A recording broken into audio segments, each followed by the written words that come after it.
মহান আল্লাহ তাআলা মাঝে মাঝে তার বান্দাদের পরীক্ষা করার জন্য বিপদ আপদ, প্রাকৃতিক দুর্যোগ ও বিভিন্ন শাস্তির সম্মুখীন করেন।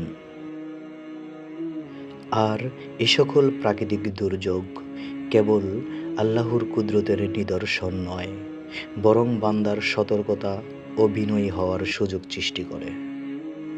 বিশেষ করে ভূমিকম্প এমনই এক প্রাকৃতিক দুর্যোগ যার ভয়াবহতা ও পরিধি মানব সমাজের ক্ষমতার বাইরে। আর মানুষ যখন এ সকল দুর্যোগের সম্মুখীন হয়, তখন আল্লাহর কাছে বিনম্র চিত্রে দোয়া, ক্ষমা ও আশ্রয় প্রার্থনা প্রত্যেক বান্দার দায়িত্ব। মানুষ যখন আল্লাহর প্রদত্ত এসব শাস্তির সম্মুখীন হয়, তখন আল্লাহর কুদরতের সামনে তার অসহায়ত্ব স্মরণ করে মেনে নিয়ে বিনয়ের সাথে এসব দুর্যোগ থেকে পরিত্রাণ পাওয়ার জন্য দোয়া করতে হয়।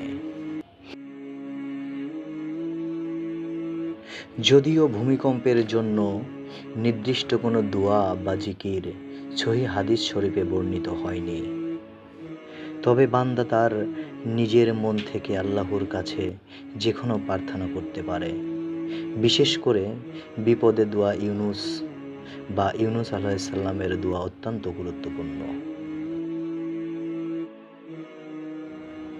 লা ইলাহা ইল্লা আনতা সুবহানাকা ইন্নী কুনতু মিনাজ জালিমিন। অর্থ: তুমি ছাড়া কোনো মাবুদ নেই, তুমি পবিত্র সুমহান, আমি নিশ্চয় জালিমদের দলভুক্ত। ভূমিকম্প সহ যে কোনো প্রাকৃতিক দুর্যোগে নেতৃত্বস্থানীয়দের করণীয় হল মানুষকে সৎ, সত্য ও সঠিক পথে চলতে উৎসাহী করা, আর তাদেরকে সৎ কাজে আদেশ ও অসৎ কাজে নিষেধ প্রদান করা।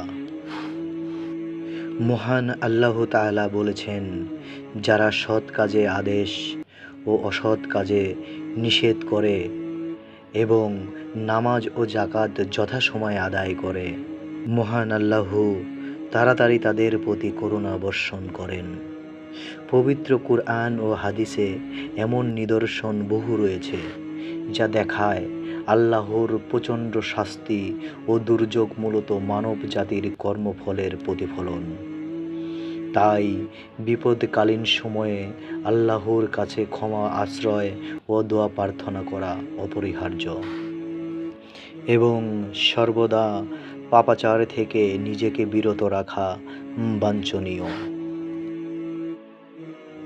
নবী করিম সাল্লাল্লাহু আলাইহি ওয়াসাল্লাম হাদিসে যেমন উল্লেখ করেছেন, যারা খারাপ কাজের মাধ্যমে খ্যাতি অর্জন করে ও সমাজে অশান্তি সৃষ্টি করে, তাদের শেষ পরিণতি কেবলই ভয়ঙ্কর।